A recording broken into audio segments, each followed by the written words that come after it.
Alhamdulillahi wa kafa. Alors Dieu ne cesse de nous exhorter dans le Coran, et il y a un mot qui revient souvent dans le Coran, qui est quelquefois méconnu ou trop méconnu, ou du moins quelquefois mal compris, malheureusement. C'est le mot at-taqwa. Taqwa Allahi Jalla wa Ala. La crainte scrupuleuse, si tu veux, ou la crainte révérentielle, ou dit, si tu veux, la piété. Et Allah subhanahu wa ta'ala nous a rappelé, comme son messager Muhammad alayhi salatu wa salam, quels sont les fruits du fait de vivre avec at-taqwa. Pourquoi est-il aussi important de vivre avec at-taqwa? Qu'est-ce que vraiment at-taqwa? Qui sont les awliya, les rapprochés, les amis intimes d'Allah subhanahu wa ta'ala, les bien-aimés de Dieu, et comment atteindre ce degré? C'est ce qu'on va voir rapidement. Wa billahi tawfiq. Allahu rabbuna huwal ilahu lahu minal asma'i mastafahu al-wahidul hayyu kadhal maliku والملك المالك لا شريك. أيها المباركون. Qu'est-ce que taqwa? Qu'est-ce que c'est que ce terme? Que veut dire ce terme? Que renferme ce terme? Est-ce que ce terme est lié à une apparence simplement, ou est-ce que ce terme est quelque part un mode de vie que doit adapter le musulman et la musulmane de jour comme de nuit, de manière apparente comme de manière cachée? At-taqwa a plusieurs définitions. Quand je dis plusieurs définitions, ça ne veut pas dire qu'ils se contredisent, ils se réunissent, ils se rejoignent. Mais plusieurs définitions ont été apportées par les gens de science. Et parmi ces définitions-là, c'est le fait de أن تجعل بينك وبين غضب الله عز وجل وقاية وتلك الوقاية هي فعل الطاعات وترك المعاصي. C'est le fait de vivre en mettant entre toi et la colère divine une protection. Tu te protèges, la personne doit se prémunir, tout en sachant que la miséricorde de Dieu est vaste et dépasse sa colère, bien sûr. Mais Dieu se met en colère aussi. Eh bien, c'est de mettre entre toi et la colère de Dieu, mettre tout ce qui est possible, selon tes capacités, mettre tout en œuvre, afin d'éviter d'attirer la colère divine. Et cette protection n'est autre que quoi? Ah, c'est ça le cœur de taqwa. Fi'lu ta'at wa tarkul ma'asi. C'est le fait d'accomplir des bonnes actions et de délaisser les mauvaises actions, tout simplement. Voilà. Donc, tu as compris que plus la personne obéira à Dieu selon ses capacités, on va revenir sur ce terme selon ses capacités. Qu'est-ce que ça veut dire? Parce que Dieu a lié ce terme selon ses capacités avec le terme taqwa dans un verset coranique, c'est pour cela qu'on le verra par la suite. Donc, c'est le fait d'obéir à Dieu au mieux et de laisser les actes de désobéissance, les abandonner, les mettre de côté au mieux. Donc plus la personne obéira à Dieu, et plus la personne s'éloignera des actes de désobéissance, et plus la personne montera en degré dans la piété. Montera en degré dans la piété. Parce que Allah subhanahu wa ta'ala, eh bien, a fait que les comportements ont différents degrés. Comme la piété, cette qualité a différents degrés. Donc on espère être toutes et tous des gens pieux. Allahumma ja'alna minal muttaqin. Mais chacun selon son niveau. Alhamdulillah. Donc, ici en gardant la bonne opinion, la bonne suspicion, eh bien, on peut dire qu'on est toutes et tous des pieux. Inch'Allah ta'ala. Par contre, chacun a son degré. Il y a, pour résumer, le petit pieux, celui qui a atteint un degré de piété moyenne, et celui qui a un grand degré de piété. Chacun selon son niveau. Parce que nous nous efforçons tous à obéir à Dieu au mieux, et nous nous efforçons tous à délaisser les actes de désobéissance. Donc certains obéissent plus à Dieu que d'autres, donc ils sont plus pieux. Donc c'est ce qu'on va constater après de manière générale. On va constater cela de manière générale. Après, de manière individuelle, wala tuzakku anfusakum. Allah nous dit, et ne vantez pas vos propres personnes. On ne sait pas qui est sincère ou pas. Et on sait très bien que tous les actes d'adoration en islam sont basés sur ce principe fondamental qui est al-ikhlas. Peut-être quelqu'un va faire des actes d'obéissance énormes à tes yeux, mais peut-être qu'il n'est pas sincère. Donc le jugement, on le laisse à Dieu. Mais nous, on dit les règles générales. Et ça, c'est deux choses différentes et il ne faut pas mélanger les choses. On peut constater, mais juger, c'est autre chose. D'accord? Donc, il y a différents degrés de piété. Donc, le fait d'obéir à Dieu et le fait de délaisser les actes de désobéissance, c'est ça la piété. Mais beaucoup pensent que c'est simplement à travers les actes d'adoration. C'est ça, il est là le problème. C'est-à-dire qu'on a tendance à dire, quelqu'un qui prie beaucoup, c'est un pieux. Quelqu'un qui fait beaucoup de prières de la nuit, c'est un pieux. Quelqu'un qui va jeûner beaucoup, c'est un pieux. Quelqu'un qui va donner beaucoup d'aumônes, c'est un pieux. C'est un critère de piété. Mais ce n'est pas le seul, loin de là. Et le comportement, tu le mets où? Alors que Dieu a souvent lié dans le Coran, non pas le terme piété avec la relation qu'on doit avoir avec Dieu directement, la prière, ce qu'on fait pour Dieu directement, mais avec la relation horizontale qu'on a avec les gens. Donc tu peux dire aussi et affirmer que le pieux, c'est celui qui a le meilleur des comportements vis-à-vis des gens. Les preuves, on va les voir, incha'Allah ta'ala, dans les détails. La piété, ayyuha al-akhyar. Donc ce comportement qu'on doit avoir, en tout cas obéir à Dieu. Et s'éloigner des actes de désobéissance. Eh bien, c'est la provision que tu dois avoir avec toi, la garder auprès de toi précieusement tout au long de ton voyage. Car nous sommes dans un long voyage éternel. Là, tu as commencé ton voyage, mais ne te dis pas c'est un voyage de 1 mois, 6 mois, une préparation de 1 an, ça me demande une préparation d'1 an, comme pour les vacances. Non, là, tu as commencé un voyage éternel. Parce que l'âme, vous savez très bien qu'elle ne meurt pas. Kullu nafsin dha'iqatu al-maut. Chaque âme goûtera. Allah n'a pas dit elle mourra, elle goûtera à la mort. Donc, quand l'âme quitte ton corps, elle continue son voyage. Donc là, on est dans un voyage éternel. Et on aura besoin tout au long de ce voyage-là de taqwa Allah azza wa jal et les fruits de la taqwa. Tout au long de notre vie d'ici-bas, on a besoin de la piété. D'accord? On a besoin, c'est essentiel, on va le voir pourquoi. Mais quand ton âme va sortir du corps, tu auras besoin des fruits de la piété. Et plus ta piété aura été grande, et plus les fruits seront bons et seront abondants, et cela sera bénéfique pour toi dans l'au-delà. Et c'est la meilleure des provisions. Voilà pourquoi on dit c'est la meilleure des provisions. Et Allah l'a rappelé dans le Coran lorsqu'il dit « Watazawwadu ». Et il parle de manière générale, mais particulièrement aux pèlerins, quand ils vont au pèlerinage, ou nous de manière générale, « Watazawwadu ». Même quand tu voyages, prends des provisions, prépare-toi, prends de la nourriture, prends de l'argent pour te... Pas de problème, prends de la provision, prends tes provisions. Mais n'oublie pas, « Watazawwadu fa inna khayra zadi at-taqwa ». Allah il dit, approvisionnez-vous, prenez vos provisions. Mais par contre, la meilleure des provisions, ce n'est autre que quoi? At-taqwa, la piété, la crainte révérentielle. Donc on a besoin de cela. Et on a tellement besoin de cette taqwa-là, vivre avec quelque part la conscience, la certitude que Dieu te voit. Dieu te met à l'épreuve. Le patron des patrons te voit et te surveille. Eh bien, Allah subhanahu wa ta'ala n'a cessé de répéter cela dans le Coran. Et vous entendez cela à chaque fois. Dans le premier sermon en langue arabe, vous ne cessiez d'entendre At-taqwa, ittaqullah, ittaqullah. Allah ne cesse de le répéter. Et même dans Khutbatul Haja, cette khutba, cette introduction que faisait le prophète alayhi salatu wassalam et qu'on fait quelquefois lors des sermons du vendredi en langue arabe, on commence à citer 3 versets coraniques. Ya ayyuhalladhina amanu ittaqullah. حق تقاته ولا تموتن إلا وأنتم مسلمون يا أيها الناس اتقوا ربكم يا أيها الذين آمنوا اتقوا الله. Et souvent Allah ne cesse de répéter cela. Vous l'entendez souvent, vous le lisez souvent ou pas? يا أيها الذين آمنوا اتقوا الله يا أيها الناس اتقوا ربكم إن زلزلة الساعة شيء عظيم اتقوا الله واتقوا الله ويعلمكم الله. À chaque fois Allah ne cesse de répéter cette recommandation qui est agissez avec piété. Tout le temps, faites cela, mais agissez avec piété.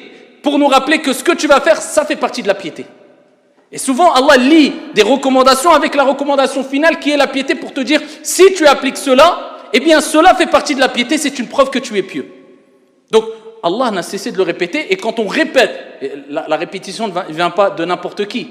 Quand quelqu'un qui est reconnu pour sa prestance, pour son intelligence, pour son charisme, répète une chose, les gens vont dire, s'il l'a dit, il le répète, c'est que c'est là. Et bien là, c'est Dieu, le Seigneur des mondes, le roi des rois, le patron des patrons, qui ne cesse de répéter ittaqullah jusqu'à ce qu'il a dit à son messager. Lui-même, Muhammad ibn Abdillah, alayhi salatu wassalam, et le verset dans le Coran, il dit directement au prophète, Ya ayyuhan nabiyyu ittaqillah.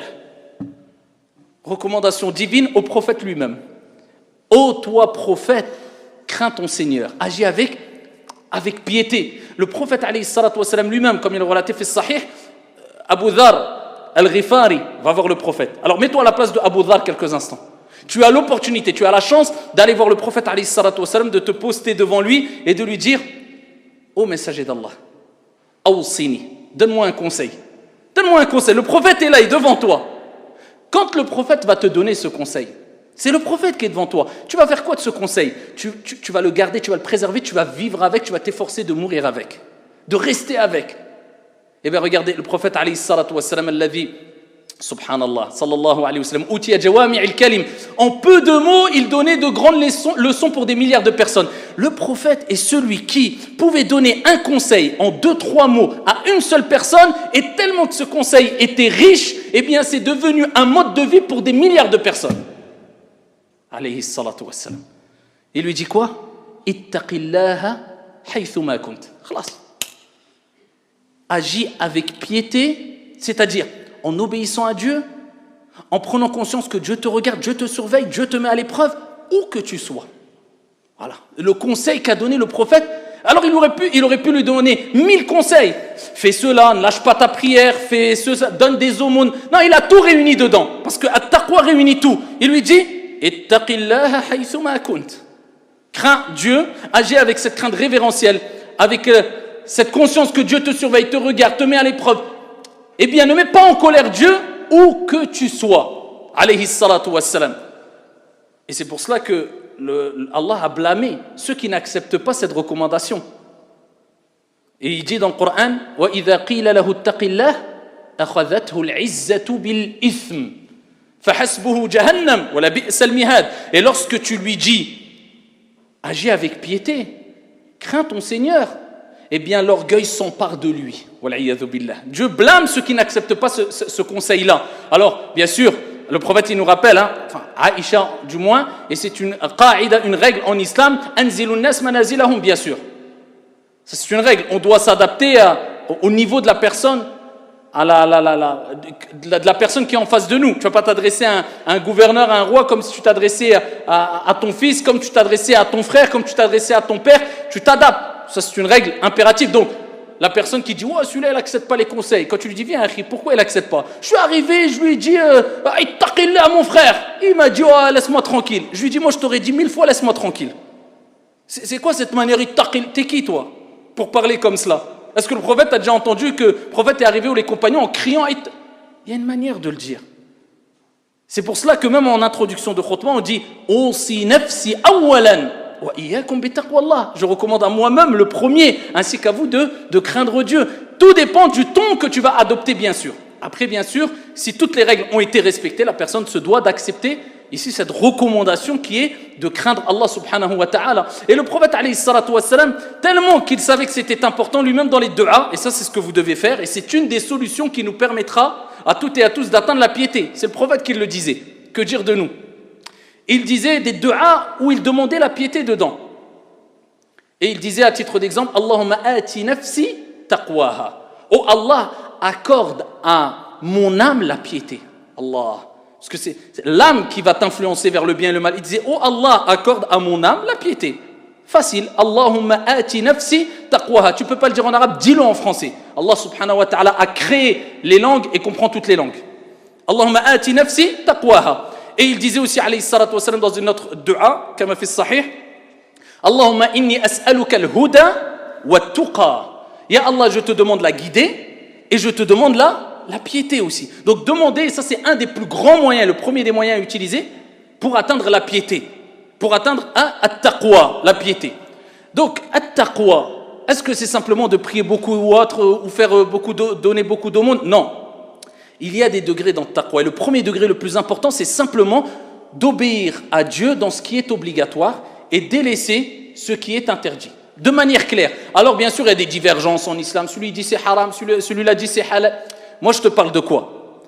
De ce que Dieu nous a ordonné de faire et qui est mentionné, reconnu explicitement à travers le Coran, à travers les récits prophétiques et à travers l'ijma', l'unanimité des savants.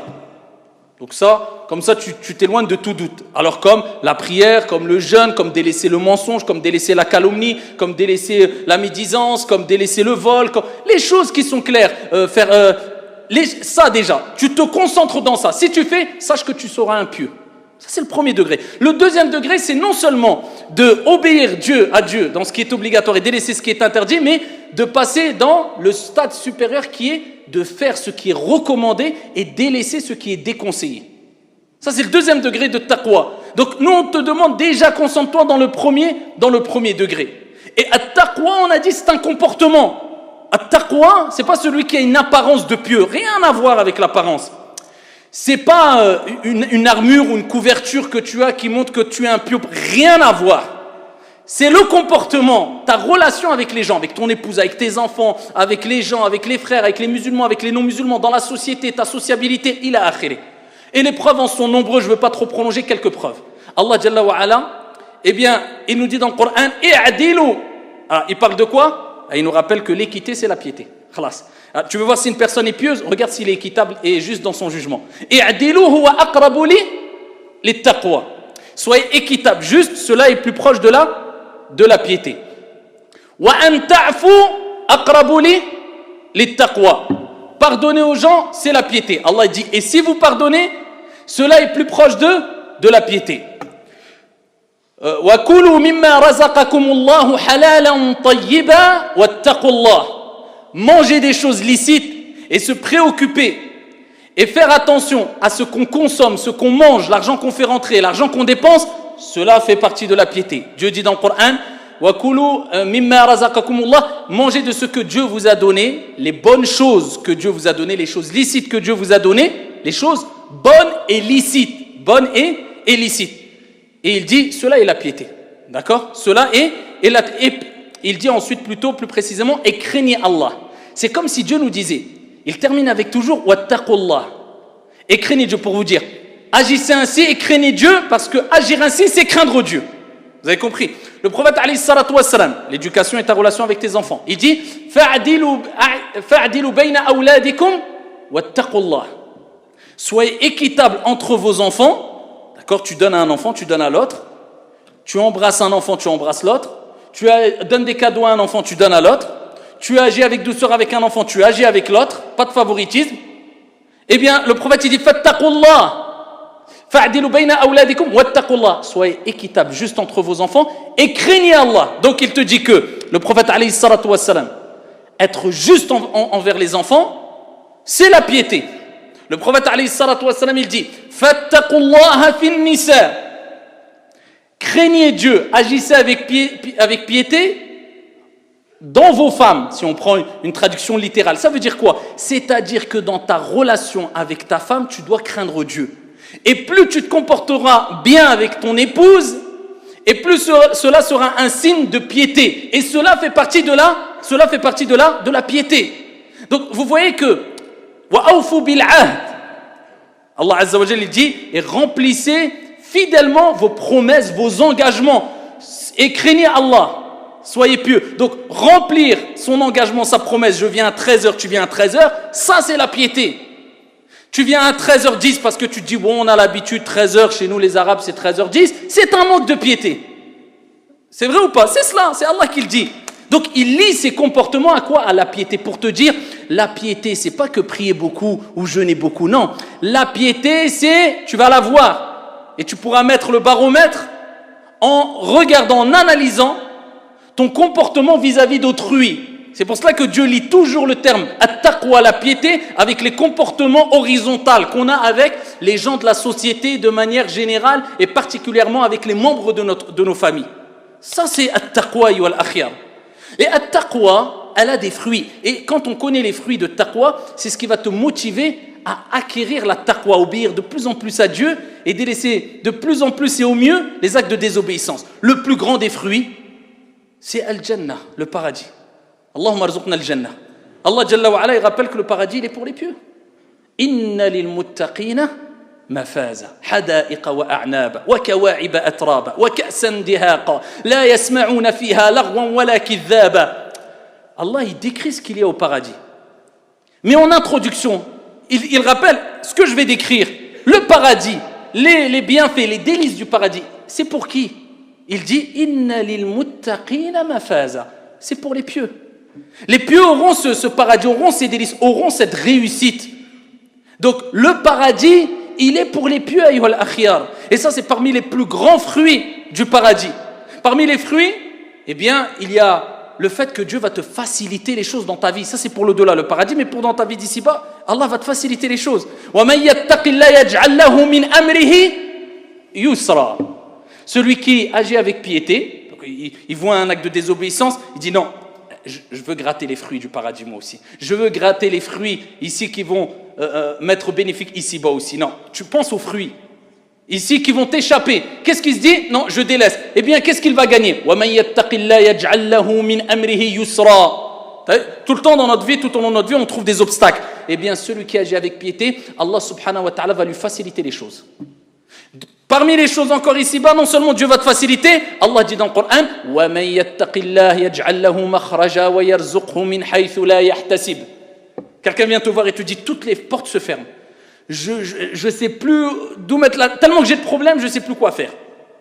J'ai que des difficultés. Dis-lui, agis avec piété. Où en es-tu avec ta relation avec ton Seigneur et avec les gens? Ton comportement vis-à-vis des gens et ton comportement vis-à-vis de Dieu.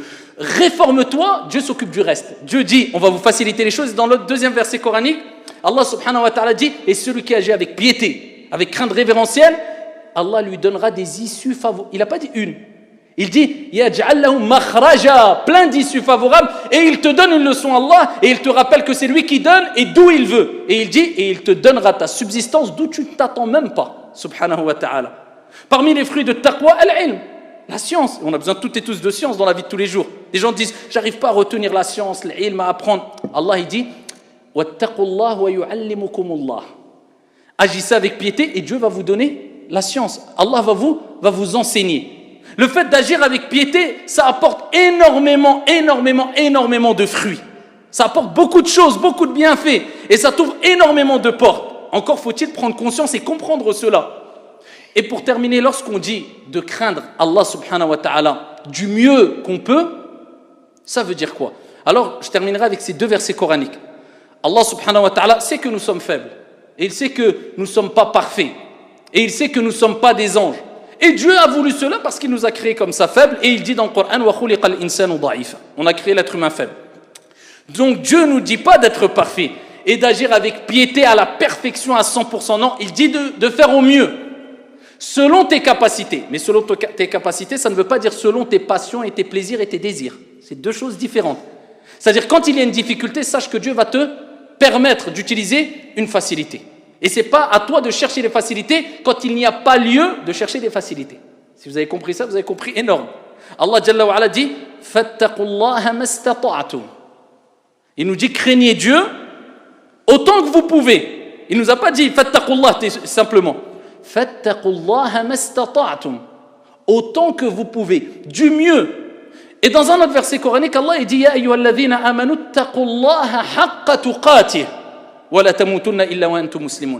Craignez Dieu comme il se doit. Ça veut dire quoi? Est-ce qu'il y a une contradiction? Dieu nous dit craignez Dieu comme il se doit, c'est-à-dire il faut vraiment craindre Dieu. Et dans l'autre, comme vous pouvez, non. C'est simplement Dieu qui te rappelle que si tu crains Allah comme tu peux, en faisant le maximum d'efforts selon tes capacités, eh bien tu seras concerné par le verset coranique qui est ô vous qui avez cru, craignez Dieu comme il se doit. Tu auras craint Allah subhanahu wa ta'ala comme il se doit, car Dieu veut que tu le craignes, pas à la perfection, parce que al-kamal lillah, mais comme il se doit, c'est-à-dire de la meilleure des manières selon tes capacités. Donc quand tu vois que tu ne peux pas faire une chose, eh bien sache qu'il y a une facilité qui est accompagnée si tu cherches cette facilité selon ce qu'ont dit les savants. À titre d'exemple, tu ne vas pas te dire salat al-fajr. La prière du matin, c'est dur, il faut se réveiller tôt, c'est une difficulté. Donc la facilité, je prie salat subh à midi. Ah, voilà, facilité, quoi, une difficulté. Non. Ici, tu dois prier salat subh à l'heure. Pourquoi? Parce que les actes d'adoration, il y en a qui sont ici accompagnés de difficultés. Là est l'épreuve. Et c'est là où Dieu teste ses serviteurs. Mais par contre, si tu me dis, je suis malade, il est impossible pour moi de prier debout, sache qu'il t'est autorisé de prier assis, parce que là, tu as une excuse valable. Donc dans tous les cas, retenez quelques recommandations afin d'atteindre la piété, at-taqwa, la crainte révérentielle, se rapprocher d'Allah Azza wa Jal, et pourquoi pas, et ça c'est la couronne de la taqwa si on veut, être parmi al-awliya, les amis intimes, on dira peut-être pas les amis intimes, mais les rapprochés d'Allah, les bien-aimés d'Allah subhanahu wa ta'ala. Al-awliya. Certains traduisent par les saints. Vous savez c'est qui Al-awliya? Ce sont ceux qui, tellement que Allah les aime et Allah les a choisis, quand quelqu'un veut leur causer du tort, Dieu s'occupe de ces personnes qui veulent lui causer du tort. Ils sont protégés, ils se sont rapprochés d'Allah, Allah s'est rapproché d'eux. C'est des élus, c'est des saints. Comment atteindre ce degré? Qui sont ces gens-là? Allah subhanahu wa ta'ala, il dit Ala inna awliya Allah, fala khawfun alayhim, wa la hum yahzanoun. Allah il parle de Al-Awliya dans le Coran. Il dit Al-Awliya, aucune peur pour eux. Ils ne seront pas attristés. Et ils ne seront pas affligés. Et il dit ensuite, c'est qui Allah subhanahu wa ta'ala, c'est pieux. Bon, j'ai dit la réponse. C'est Awliya, c'est saint. Il dit Alladhina amanu wa kanu yattaqoun.